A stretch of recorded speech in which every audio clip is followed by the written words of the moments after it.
Hello friends, my name is Nishra and welcome to Gyan Pragna. Friends, today we are discuss about constitution. But first of all, I would like to introduce you all about my YouTube channel. દોસ્તો, આપણે જાણીએ છીએ કે 2026માં ઘણી બધી exams આવી રહી છે અને બધી જ એક્ઝામ્સમાં જીકે એક વાઇટલ રોલ પ્લે કરે છે. દોસ્તો, જીકે એક બેઝ છે જેના આધારે આપણા દરેક સબ્જેક્ટ સ્ટ્રોંગ થાય છે. તો હવેથી આપણે આ ચેનલ ઉપર નવું GK with trick and trips શીખશું, જેથી હવે આવનારી પરીક્ષાઓમાં જીકે આવે તો એ આપણા માટે કોઈ ચેલેન્જ નહીં પણ એક માર્ક ગ્રેબિંગ ઓપોર્ચ્યુનિટી બની જાય. અને ફ્રેન્ડ્સ, હવે જે સીસીઈની એક્ઝામ્સ આવી રહી છે એમાં તમને ખબર હોય તો હવે ઇકોનોમિક્સ નામનો એક સબ્જેક્ટ આવશે, જે પહેલાં જીપીએસસીમાં આવતો હતો, પણ હવેથી ક્લાસ 3નો જે સિલેબસ છે એ અને જીપીએસસીનો સિલેબસ સેમ થઈ ગયો છે. તો આપણે જલ્દી જ આ ચેનલ ઉપર ઇકોનોમીના લેક્ચર પણ જોશું. તો ફ્રેન્ડ્સ, જાજો ટાઈમ વેસ્ટ ન કરતા ચાલો શરૂ કરીએ આપણો લેક્ચર.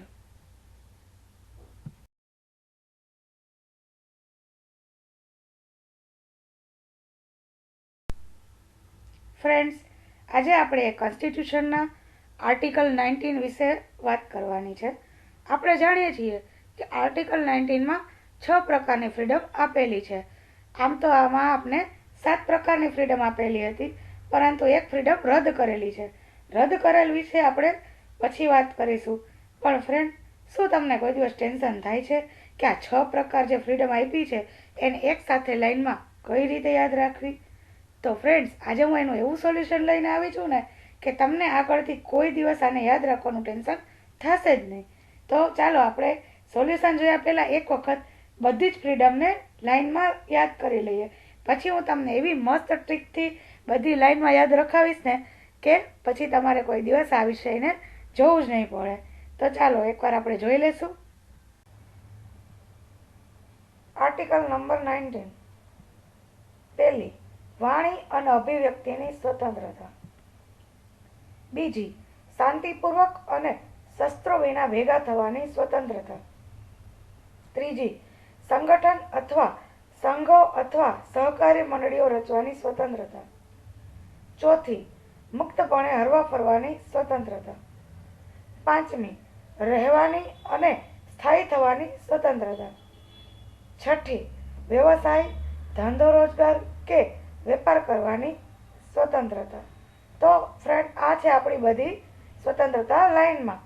તો ચાલો હવે આપણે એને શોર્ટમાં કઈ રીતે યાદ રાખવી એ જોઈએ, અને એના પછી આપણે ફરીથી બધી લાઈનમાં એકવાર જોશું અને એમાં શું કહેવા માંગે છે એ સમજશું. તો ચાલો તૈયાર થઈ જાઓ બધા. ફ્રેન્ડ્સ, હવે આપણે જે આગળ બધું ભણ્યા એ થોડીક વાર સાઈડમાં રાખી દઈએ અને હવે એક મસ્ત વાર્તા કરવાની છે, જેનાથી તમને બધી જ ફ્રીડમ્સ લાઈનમાં યાદ રહી જવાની છે. તો ચાલો શરૂ કરીએ. એક ગામ હતું જેમાં 4 ફ્રેન્ડ્સ રહેતા હતા અને એમના નામ લેટ્સ ABCD હતા. ચારેય જણા નાનપણથી જ હારે જ મોટા થયા અને હારે જ રમતા, પરંતુ બધાને નોકરી ધંધા અલગ અલગ ગામમાં હતા એટલે ચારેય અલગ થઈ ગયા. પછી એક દિવસ એ ગામમાં આટા મારતો હતો, એને સિંહ દેખાડો તો એણે જોરથી બૂમ પાડી, એ સિંહ અહીંયા આવી કે ક્યારે આવ્યો? તો ઓલો કે હા ભાઈ, જો હમણાં આવ્યો છું, રજા લઈને, પાછળ રજા છે 1-2, તો થોડાક દી ગામમાં આટો મારી આવીએ અને મજા કરીએ. એ સિંહને પૂછ્યું કે કેવું હાલે છે? તો સિંહ કે બસ, કે હાલે તો સારું, પણ બોરિંગ લાગે છે કે ક્યાંય કે હમણાં ક્યાંય ફરવા જવાતું નથી, આમ નામ નોકરી હોય, ઘર ને નોકરી, નોકરી ને ઘર. તો એને આઈડિયા આવ્યો કે હાલ નહીં, કે હમણાં અમે રજા આવે છે, તું આવ્યો છો તો આપણે બધા ક્યાંક ફરી આવીએ. તો સિંહ કે વાત તો સાચી છે તારી. તો કે એક કામ કરીએ, આપણે બે નહીં, કે આપણે કે બી ને ડી ને ફોન કરીને બોલાવીએ, ચારેય જણા કંઈક મસ્ત પ્લાનિંગ કરીએ અને ફરી આવીએ. અને આ વાત સાંભળીને તો એ ખુશ થઈ ગયો. સિંહ તો સીધો ઘરે જઈ અને બી ને ડીને ફોન કરી દીધો કે ભાઈ, આપણે બહારગામ જવાનું છે, એનું પ્લાનિંગ કરવાનું છે, તો તમે લોકો જલ્દીથી જલ્દી મારી ઘરે આવો, આપણે બધા ભેગા થઈએ.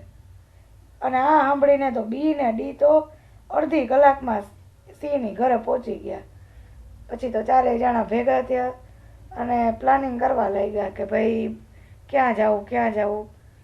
એવામાં બીને આઈડિયા આવ્યો કે આપણે તો 2-3 દિનની જ રજા છે, બહુ ઝાઝી રજા તો છે નહીં, તો કે એક કામ કરીએ તો દ્વારકા જઈ આવીએ તો કેવું રહે.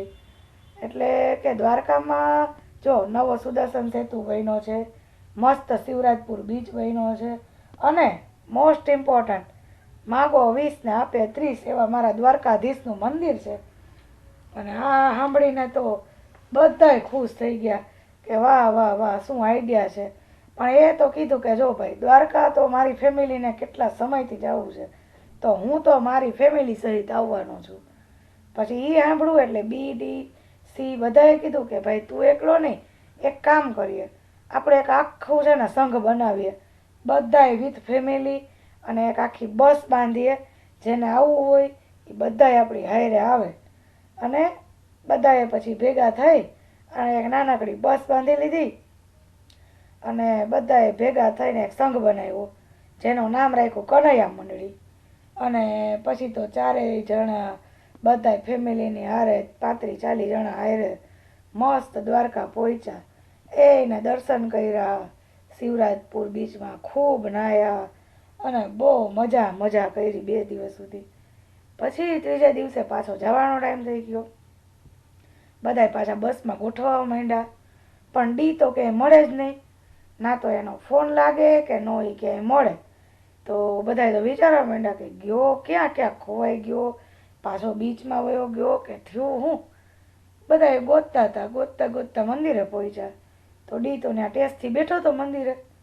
બધાએ પૂછ્યું કે ભાઈ આપણી બસ ઉપડવાનો ટાઈમ થઈ ગયો છે અને તું અહીં શું કરો છે, કે જવું નથી પાછું ઘરે.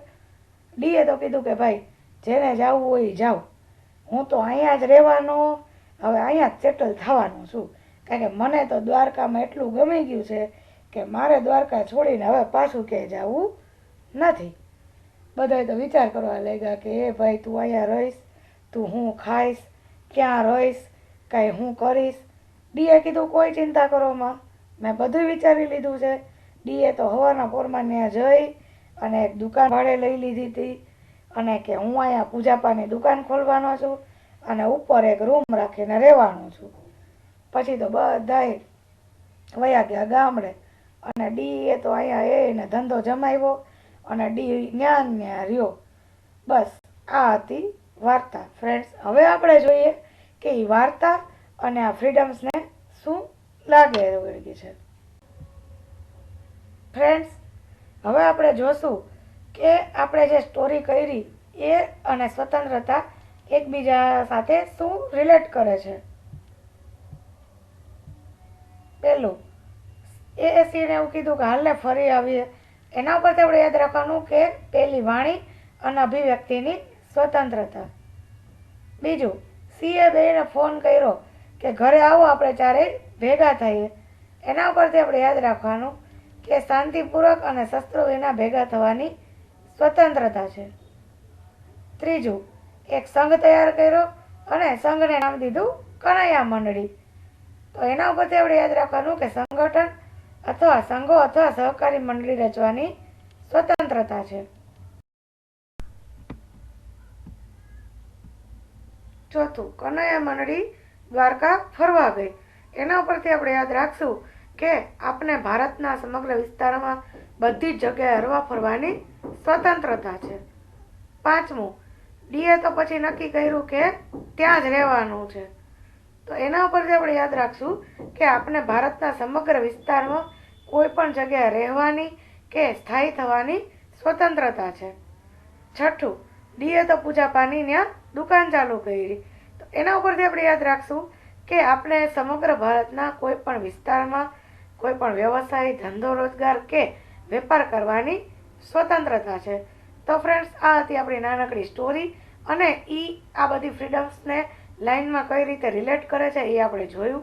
હવે આપણે એકવાર બધી સ્વતંત્રતા જોઈએ અને એમ શું કહેવા માંગે છે એનો થોડો ખ્યાલ મેળવીએ.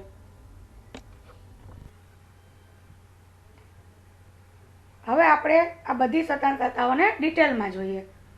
પહેલી, વાણી અને અભિવ્યક્તિની સ્વતંત્રતા. સર્વોચ્ચ ન્યાયાલય દ્વારા વાણી અને અભિવ્યક્તિની સ્વતંત્રતા અંતર્ગત આપણે શાંતિનો અધિકાર, પ્રેસની સ્વતંત્રતા, સરકારી ગતિવિધિઓની માહિતીનો અધિકાર, વ્યવસાયિક વિજ્ઞાપન એટલે કે એડવર્ટાઇઝમેન્ટ અને આ જે સરકારી ગતિવિધિઓની માહિતીનો અધિકાર છે એની અંતર્ગત આપણે આરટીઆઈ એક્ટ લઈ શકીએ છીએ. પછી પ્રદર્શનો કરવાનો, વિરોધ કરવાનો, પરંતુ ફ્રેન્ડ્સ આની અંદર હડતાલનો સમાવેશ નથી. પછી એના પછી છે કે ફોન ટેપિંગ વિરુદ્ધનો આપણને સ્વતંત્રતાનો અધિકાર છે. પછી પોતાના તથા અન્યના વિચારોને આપણે વ્યક્ત કરી શકીએ છીએ કે આપણે પ્રસારિત કરી શકીએ છીએ, એવા બધી સ્વતંત્રતાઓ છે. પરંતુ આમાં સરકારનો ઇલેક્ટ્રોનિક મીડિયા ઉપર એકાધિકાર નથી એવું પણ વર્ણન કરેલું છે. હવે આપણે બીજું જોઈએ, શાંતિપૂર્વક અને શસ્ત્ર વિના ભેગા થવાનો. તો ફ્રેન્ડ્સ આપણે ભારતના સાર્વભૌમત્વ, અખંડિતતા, રાજ્યની સલામતી એવું બધું જ્યારે ધ્યાનમાં રાખીએ તો શાંતિપૂર્વક અને શસ્ત્ર વિના ભેગા થવાની આપણે સ્વતંત્રતા છે. પરંતુ આપણે કોઈ ભારતના બીજા રાજ્યો સાથે મૈત્રીપૂર્ણ સંબંધ હોય એના વિરોધમાં કે કોઈ જાહેર વ્યવસ્થા ભંગ થાય, ન્યાયાલયનો તિરસ્કાર થાય, કોઈ બદનક્ષી કે ગુના માટે ઉશ્કેરણી કરીએ, એવી રીતે આપણે ભેગા થઈ ન શકીએ. ત્રીજું, સંગઠન અથવા સંઘો અથવા સહકારી મંડળીઓ રચવાની સ્વતંત્રતા. તો આમાં એવું જ છે કે ભારતનો સાર્વભૌમત્વ, અખંડિતતા હણાતી હોય એવા કોઈ પણ સંઘ કે સંગઠન કે સહકારી મંડળી આપણે રચી શકીએ નહીં. જેમ કે કોઈ ટેરર સંગઠન છે તો એને પ્રતિબંધિત કરવાનો સરકારને અધિકાર છે, પરંતુ કોઈ એવી સહકારી મંડળીઓ છે જેમ કે અમૂલ છે કે જે ખેડૂતોના હિતમાં છે, તો એવી સહકારી મંડળીઓ રચવાનો આપને અધિકાર આપેલો છે. ચોથું, સમગ્ર ભારતના વિસ્તારમાં મુક્તપણે આપણે હરીફરી શકીએ છીએ. પરંતુ ફ્રેન્ડ્સ અમુક વિસ્તાર એવો છે કે જ્યાં અમુક પર્ટિક્યુલર આદિજાતિના લોકો ત્યાં રહે છે, એટલે એ વિસ્તાર ગવર્મેન્ટે એના જાહેર વ્યવસ્થાની હિતમાં બેન રાખેલો છે. તો આપણે એવા વિસ્તારને છોડીને સમગ્ર વિસ્તારમાં આપણે મુક્તપણે હરીફરી શકીએ છીએ. પાંચમું, ભારતના સમગ્ર વિસ્તારમાં રહેવાની અને સ્થાયી થવાની સ્વતંત્રતા છે. તો આમાં પણ એવું જ છે કે આપણે ભારતમાં કોઈ પણ જગ્યાએ, કોઈ પણ રાજ્યમાં આપને મન થાય ત્યાં આપણે સ્વતંત્ર રીતે રહી શકીએ છીએ, ત્યાં સ્થાયી થઈ શકીએ છીએ. અને છઠ્ઠું, વ્યવસાય, ધંધો, રોજગાર કે વેપાર કરવાની સ્વતંત્રતા. તો આમાં પણ એવું જ છે કે ભારતના સમગ્ર વિસ્તારમાં આપણે ગમે તે જગ્યાએ વ્યવસાય, ધંધો, રોજગાર કરી શકીએ છીએ. પરંતુ ફ્રેન્ડ્સ આપણો ધંધો કે રોજગાર આપણા દેશના હિતમાં હોવો જોઈએ. કોઈ નશીલા પદાર્થો કે જાહેર વ્યવસ્થાને બગાડતા કોઈ ધંધો હોય કે કોઈ પણ ખરાબ પદાર્થોનો ધંધો હોય કે પ્રતિબંધિત વિસ્તાર હોય એમાં જે પ્રતિબંધિત વસ્તુઓ હોય એનો રોજગાર કરવાની આપણે સ્વતંત્રતા નથી. જેમ કે ગુજરાતમાં છે દારૂબંધી, તો ગુજરાતમાં કોઈ પણ વ્યક્તિ દારૂનું બાર ખોલી શકે નહીં. તો ફ્રેન્ડ્સ આ હતી આપણી આર્ટિકલ 19ની બધી સ્વતંત્રતા.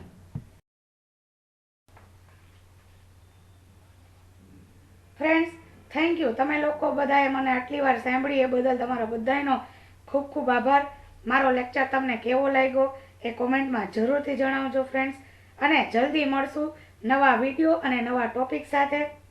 ફ્રેન્ડ્સ તમારા કોઈનું એવું સજેશન હોય કે કોઈ ટોપિક એવો હોય કે જે તમે લોકો ઈચ્છતા હોય કે હું એના પર વિડીયો બનાવું, તો ખાસ મને કોમેન્ટમાં જરૂરથી જણાવજો ફ્રેન્ડ્સ. Thank you friends.